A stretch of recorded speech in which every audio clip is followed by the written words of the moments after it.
Imagine for a moment that every struggle you've ever carried, every fear, every self-doubt, was never an obstacle at all, but a map. A map pointing you home, back to who you really are. What if the very things you've tried to run from, the mistakes, the shame, the anger, the grief, were not enemies but guides? What if in the places you fear the most, the treasure you've been searching for has been waiting all along? This is the beginning of shadow work, the journey Carl Jung called one of the most important tasks of human life, to turn toward the shadow, the hidden side of ourselves, and to make it conscious. The shadow is not something outside of you. It is not a ghost or a curse or a punishment. It is simply the name for the parts of yourself that you decided long ago were unacceptable. Think of your life as a house. The living room is bright and tidy, the place where you welcome guests, the qualities of yourself you are proud to show. But beneath that house is a basement.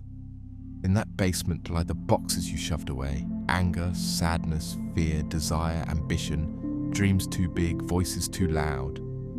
Each time you were told as a child, don't be too much, or don't be too sensitive, or be quiet, you placed a piece of yourself in that basement. Over time, the shadow was formed. The shadow. But those parts of you never died. They are still alive. And because they are hidden, they leak out in strange ways. This is why you feel triggered when someone shows the very traits you buried. This is why you may envy someone who lives with the freedom you deny yourself. This is why anger or fear bursts out when you least expect it. Jung called this projection. We see in others what we cannot yet face in ourselves. It's like trying to push a beach ball underwater. The harder you push, the more forcefully it rises. The shadow works the same way. The more we deny it, the stronger it becomes. And yet the shadow is not only made of what we call negative. It hides our gold too. Our forgotten creativity, our buried strength, our secret desires. The shadow is not a dungeon. It is a treasure chest.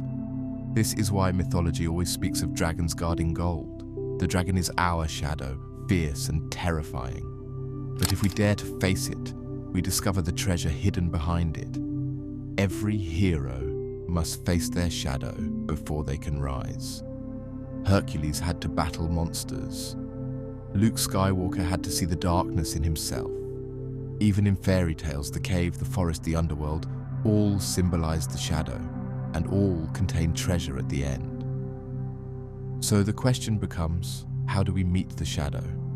First, with awareness. Notice your reactions. Notice when you are triggered, when you feel envy, when you feel rage or disgust. These moments are not random, they are the shadow knocking on your door. Second, with acceptance. Instead of pushing it away again, pause, breathe. Acknowledge it without judgment. Third, with inquiry. Ask, what part of me is this? What am I afraid people will see? What have I buried because I was told it was wrong? Fourth, with dialogue. Treat the shadow not as an enemy but as a messenger. Sit with it, ask it. What are you trying to protect me from? What gift do you carry that I have forgotten? And finally, integration. Bring that energy back into your life in healthy, conscious ways. The anger becomes strength. The envy becomes direction. The fear becomes wisdom. The sadness becomes compassion. Relationships, more than anything else, bring our shadow to the surface. Why? Because relationships are mirrors. When your partner irritates you, when your friend disappoints you, when a stranger gets under your skin, it is rarely about them. It is about the part of yourself you have not accepted. Instead of saying, they make me angry, try asking, what is this anger revealing about me? When we integrate our shadow, we stop projecting it onto others.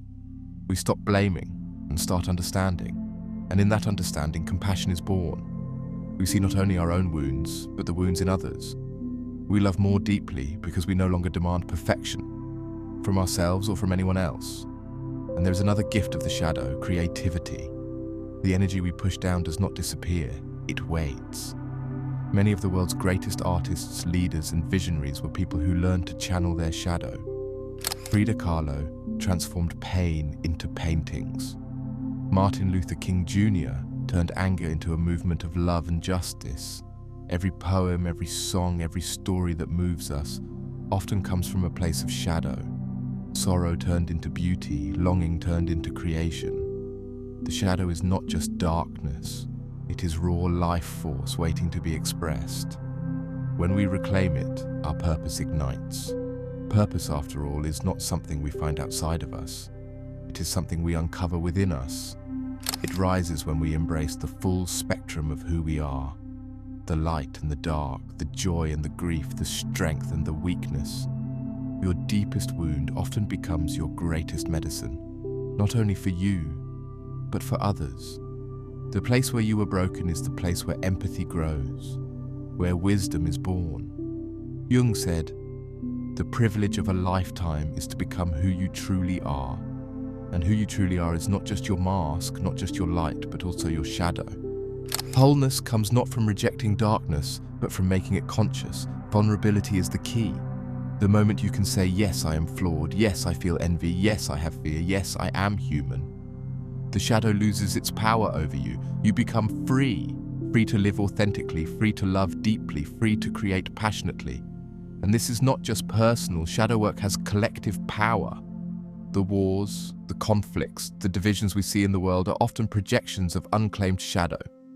Groups and nations project what they fear in themselves onto others, but when individuals do the work of integrating their shadows, the collective begins to heal. Compassion grows, judgment softens, humanity becomes more conscious. So the invitation is simple, but not easy. Look within. Do not turn away from your darkness. Do not run from your shadow. Ask it, what are you here to teach me? What treasure do you carry for me? Begin this lifelong journey with honesty and courage. For the shadow is not your enemy. It is your guide. And in embracing it, you step into your wholeness, not just for yourself, but for the world. You have begun to see the shadow not as a prison, but as a teacher. And yet the path is not always easy.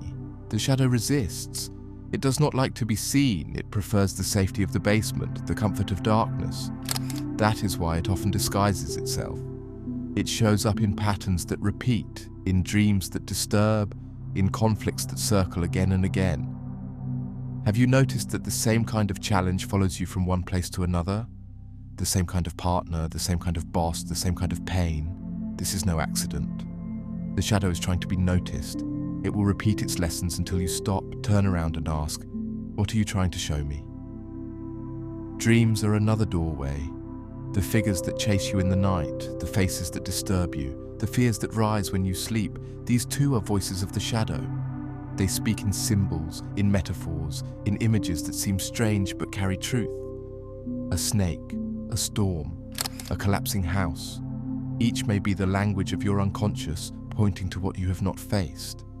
Jung believed that dreams are the theatre of the shadow, where the hidden self steps onto the stage to be seen. But even in waking life, the shadow dances in the background. It hides in your reactions, your impulses, your judgments. Every time you feel a rush of anger, every time envy bites, every time shame rises like a wave, pause. These are not accidents, they are signals. They are the shadow knocking on the walls of your heart, saying, see me, hear me, do not exile me again.